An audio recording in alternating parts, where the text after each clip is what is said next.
I think by way of opening comment, really difficult loss for our team under really unique circumstances. So many different momentum shifts. The stop of the game was a unique challenge for our program and team, as I'm sure it was for Virginia. And then all the way to the end, the game was back and forth, and et cetera. I think as I was watching it, our offense started to find its rhythm, started to find its momentum, started to move the ball effectively. And to Virginia's credit, it took a long time before those breakouts started to happen. But I think the fourth quarter is more of what I envision, the type of results that we will get. I like the effort. I like the determination and the commitment. And I thought our team played hard. Quite a few mistakes, especially penalties early on, putting us in second and 15, et cetera, things like that were frustrating. That we certainly have to clean up execution-wise. And then at the critical moment of the game, we were going for a first down. And really, as a leadership staff, it's not to me that it was not to go for a first down. But if it was clearly not there, and I don't think it was a badly thrown ball, a little bit high, but if it's not clearly there, then throw it in the dirt. And that's just basically an experience thing. But really, as a coaching staff, our job is to make sure that we make that as clear as possible to them. We had a great chance to win the football game from the beginning all the way to the end, and I think our team will try hard. I think they're determined, and I think we were gaining momentum as the game went on, not losing momentum, and that's basically the message I shared with our team. So what questions can I answer for anybody? You ran almost 100 plays, or close to it. You got it up there. In the fourth quarter, were you satisfied with the conditioning of the team? Man, it was, I thought we handled it pretty well. I really did. And I thought our runners were running hard. I thought our receivers were still sprinting downfield. And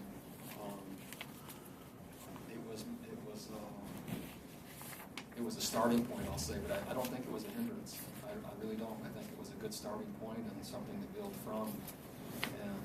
And the pace was fast. To Virginia's credit, they played the run very well for probably, I thought they started to kind of lose some steam right at the end of the first quarter. Then the delay happened. Then I thought they started to lose steam again right in the fourth quarter. And so that's kind of what the system is designed to do. Coach, how difficult was that delay? What impact do you think that had on your team in the game? Hard to describe. All kinds of thoughts go through your head of, are we going to play the game?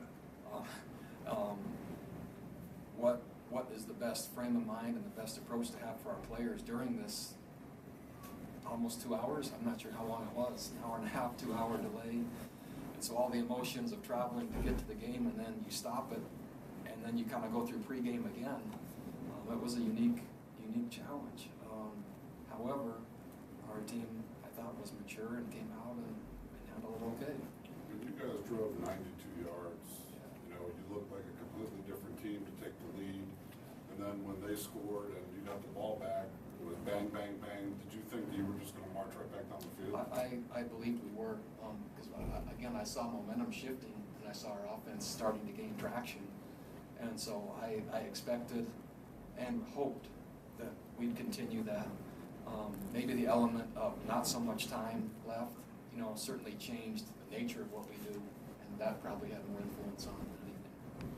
Bronco, you came out of the rain delay, had the ball midfield, and you called 3 straight running plays up the middle. Why so conservative there? What was So the running plays were out of a completely different formation, one that we hadn't shown yet, and we really thought 1, 2, or 3 of those plays would crack and would go. And so even though the plays looked conservative by result, the formation they came out of we thought would give us an advantage, and to Virginia's credit, they played them well and did a nice job. I know you haven't seen the film, but after the interception, that touchdown to spring the lead back, what happened there? 2 missed tackles. So Wani Unga, our middle linebacker, was out with an injury and just simply over-pursued, and then 2 missed tackles. That's what happened. Coach, there's so much build-up to a season, and now that you have something to build upon, how do you tell the kids not to get too far ahead of themselves, not to panic, not to freak out, and just take things in stride? they're competitive, and we all are, and there's a ton of work that goes into every single game. And so certainly no one's more disappointed than I am, and the team is hurt right now. It's a great chance to really discover who we're going to be and how we're going to be and going forward. And it'll take a day or two. This one wasn't an easy one. It'll take a day or two, and then another significant test coming, which is what this season will be. And so there is a sense of urgency, but there also has to be time to recover from this one, and that's the way we'll approach it. Into the first half, they get that field goal off a quick possession for you guys. Is there some give and take with you and Coach and I as far as the tempo and not giving so much time? Yeah, some. But as we continue to kind of meld together and make the best use of this system for our team, I think we'll do a better job of managing that. But I had no issues with that. I mean, we had him far enough away. I think it was a 50-something yard field goal, and so I'm not sure that was a management issue. The guy just made a great kick from a long ways away. Can you assess Jamal's play today? Well, probably not worth saying. I mean, there's so many emotions I had in the game other than I thought he was trying really hard, and I thought he was physical, and I thought he competed from beginning to end. In terms of the specifics of anyone's play, it takes me a while after I watch it to comment. Can you elaborate on Cody? What happened? Cody had a hamstring that was bothering him and really didn't recover well during the week, and so we were hopeful all the way until pregame today that he would play, and it just didn't come around. And it wasn't one of those that you'd think is going to be a long recovery, but for some reason it just took longer than what we thought. Same thing with Mike Haig. Yeah, Didn't play, similar. yeah. Yeah, I would say similar. Mike's was more severe, and later in the week. Cody, I was anticipating had a great shot at playing. It just didn't come around.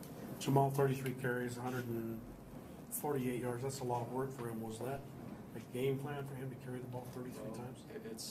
We're going to run the ball a lot, and he's our leading back. And when you add the statistics and the facts to it, it doesn't surprise me. He just tried so hard, and he was physical and running, and never seemed to get frustrated. And I think as we were able to maybe gain momentum through the course of the game and build it all the way to the end, maybe there's a score or two more that will start building along the way, and then who knows what it will look like at the end of the season. But I think you saw glimpses, and that's what I saw. And I was encouraged to the point where we had a great chance to win the football game. Overall, how would you assess Taysom's play? I would just say it was gritty and tough, and he'll learn as we go about managing the game and making the critical plays, but he gave us a chance from beginning to end. You had a number of balls that got away from receivers. Also, the punter had the one. Yeah, does it slip away? Those seem to hurt Taysom just as far as throwing the ball. Was that a humidity issue, a rain issue, or was it just? No, I think it's just a slippery ball, and without making more of it, and possibly, we haven't had much rain in Utah, and maybe we get ready for monsoon season like we saw today, and my job is to prepare them for that, and so that's not their fault. That's just something I need to prepare them better for. Without seeing the film, after they took the lead, Haney had a great return that maybe set your offense up for a chance, and then there was a penalty. Did you see what that hold was or I where it didn't. was? I think we had 2 or 3 holding penalties on returns, and you start with the ball at the 50. That's a whole different story than when we started with it. I know it was on one of our best players, and I know he understands the situation and is really smart, and so I can't say whether it was a hold or not, other than it was called. Other than this sudden change situations, you must have felt pretty good about the defensive performance. I think they played well. There's a block punt, a short field, a safety, and a turnover. I don't know what else to say, other than I don't think Virginia ever had or found any rhythm whatsoever, nor had the chance to drive the field, nor really posed any threat, other than we had some unique circumstances. But when those happen,